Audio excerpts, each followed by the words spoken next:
Commitment ఇవ్వాలి that within next month లోపల మనకి ఇచ్చిన టార్గెట్ని మనం ఖచ్చితంగా 100% అచీవ్ అవుతామని, ఇంకా ఎక్కువ కూడా అచీవ్ చేయాలని కూడా I request all the sachivalayam engineers. Promise చేయవచ్చేసరికి దట్ విల్ కమ్ వచ్చా.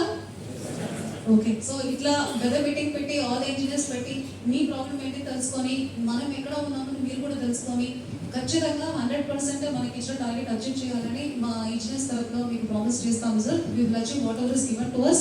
అండ్ ఆల్సో జస్ట్ అచీవ్మెంట్ కాదు, నంబర్ గేమ్ కాదు, 100% మెటీరియల్ డైవర్షన్ లేకుండా చేయాలని కూడా అందరికీ ఇన్స్ట్రక్షన్స్ ఇవ్వడం జరిగింది. మనకు మాన్సూన్ అయినప్పటికీ కూడా ఆల్రెడీ మీరు ఇచ్చిన ఇన్స్ట్రక్షన్స్ ప్రకారం ఎక్కడెక్కడ శాండ్ కావాలో శాండ్ పార్ట్ మన జిల్లాలో శాండ్ ఎక్కడెక్కడ లేవు sir. So we have to get it from east Godavari district of Krishna. So మన గోదావరి ఉంటే కూడా డీసెంటేషన్ పాయింట్స్ ఒకటి మాకు శాంక్షన్ అయినాయి కాబట్టి చాలా ఇంజనీర్స్ ఒక 3-4 months back we had the sands కూడా మన పీడీ హౌస్కి ఇచ్చి శాండ్ పాయింట్స్ కూడా పెట్టడం జరిగింది సార్. దిస్ మాన్సూన్కి కూడా మేము ఎట్లా టార్గెట్ అచీవ్ అవ్వాలని డీటెయిల్ ప్లానింగ్ చేసుకున్నాము. సో అందుకే సో ఇంత దూరం వచ్చి మనం ఇంత రివ్యూ చేసేసి మీ అందరూ మంచి పెర్ఫార్మెన్స్ చూపించాలని నేను రిక్వెస్ట్ చేసుకొని all the very best and we assure you sir what ever target is given to us definitely సంబంధించి గవర్నమెంట్ ఆఫ్ ఆంధ్రప్రదేశ్ భరించాలి. 1.5 lakh పర్ హౌస్ ప్రకారం మన గవర్నమెంట్ షేర్ అంటే ఏపీ షేర్ అంటే ఏపీ వేస్తుంది. Government of India share 1.5 lakh per house. దాంట్లో సగం మనం డ్రా చేసుకుంటా ఉన్నా కానీ 45,000 అంత భరించే శక్తి ఉన్నా కానీ గవర్నమెంట్ ఆఫ్ ఇండియా నేను డబ్బులు ఇస్తాను మీరు తీసుకొనేసి హౌసెస్ కన్స్ట్రక్ట్ చేయండి అన్న తర్వాత మనం నెగ్లెక్ట్ చేసి పని చేయకుండా మన గవర్నమెంట్ మీద భారం పెట్టాం. దానికి దాదాపు ఇదే విధంగా చూసుకుంటే 330 25 చేస్తున్నా కానీ యావరేజ్గా దాదాపు 7,500 కోట్ల రూపాయలు హౌసింగ్ మీదే గవర్నమెంట్ ఆఫ్ ఇండియా ఇచ్చే మీన్స్ హౌసింగ్ కార్పొరేషన్ దానికి సపోర్టివ్గా ఉంటే ఇంజనీరింగ్ ఇన్స్టిట్యూట్ అకార్డింగ్ ఇన్స్టిట్యూట్ అటువంటి సార్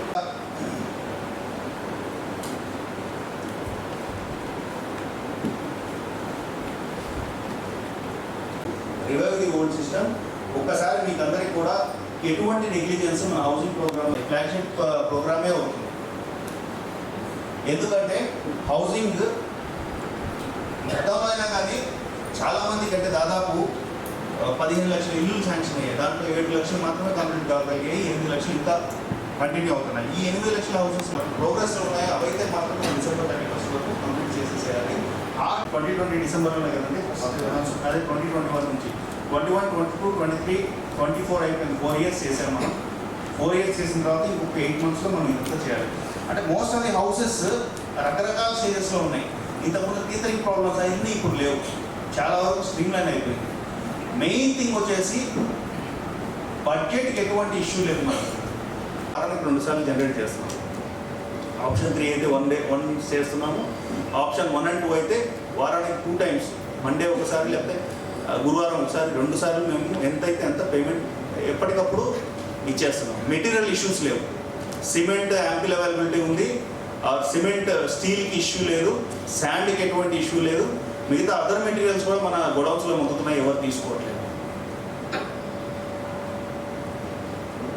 ఏజెన్సీస్ కూడా అన్ని స్ట్రీమ్ లైన్ ఉన్నాయి. They know what to do and how to do.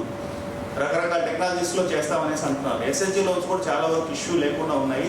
ఎక్కడెక్కడైనా problem ఉంటే ఎంతవరకు అయితే ఆప్షన్ 3లో చేసేటప్పుడు మన ఎంఓయూ ఏదైతే ఉందో అది బైబిల్. ఎంఓయూని 100% ఫాలో కావాలి. 1.8కి ఎంఓయూలు ఎంతవరకు చేస్తే ఎంతవరకు రాసుకుంటే, 2.15కి ఏదైతే ఎంఓయూ బెనిఫిషరీకి ఏజెన్సీకి అవుతుందో ఎంతవరకు రాసుకుంటే అంతే.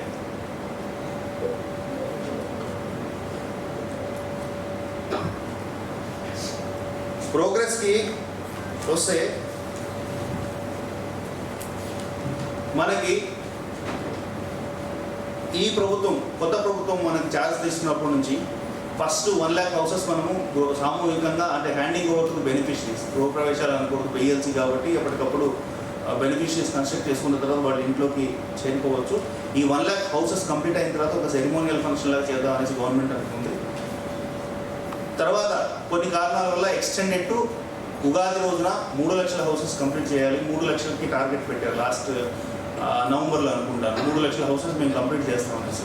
ఆ 3 లక్షలకి ఇప్పటి వరకు 2,50,000 వరకు హౌసెస్ కంప్లీట్ అయినాయి. ఇంకొక 50,000 లాస్ట్ కంప్లీట్ కావాల్సి ఉన్నాయి. కంప్లీషన్ అంటే మనము రూఫ్ క్యాస్ట్ చేసినా కానీ కంప్లీషన్ గవర్నమెంట్ ఆఫ్ ఇండియా లెక్కల ప్రకారం కంప్లీటెడ్ కాబట్టి రూఫ్ క్యాస్ట్ కూడా మనం కంప్లీటెడ్ అని అనుకుంటున్నాం. వన్స్ రూఫ్ క్యాస్ట్ చేయించారంటే బెనిఫిషరీకి కొంచెం ఆశ పుడుతుంది అన్నమాట. అరే నా ఇల్లు స్లాబ్ కూడా అయిపోయింది, చిన్న చిన్న ఫినిషింగ్ చేసుకొని నేను ఎక్కడో బయట అద్దీంట్లో ఉండడం నేను వెళ్ళి ఆక్యుపై చేసుకుంటాననే ఆశ కూడా బెనిఫిషరీకి తీసుకొస్తుంది. అందుకనేసి మనం ఇప్పుడు మొత్తము స్ట్రెస్ అంతా కూడా రూఫ్ క్యాస్టింగ్ అయ్యేంత వరకు పెట్టాం.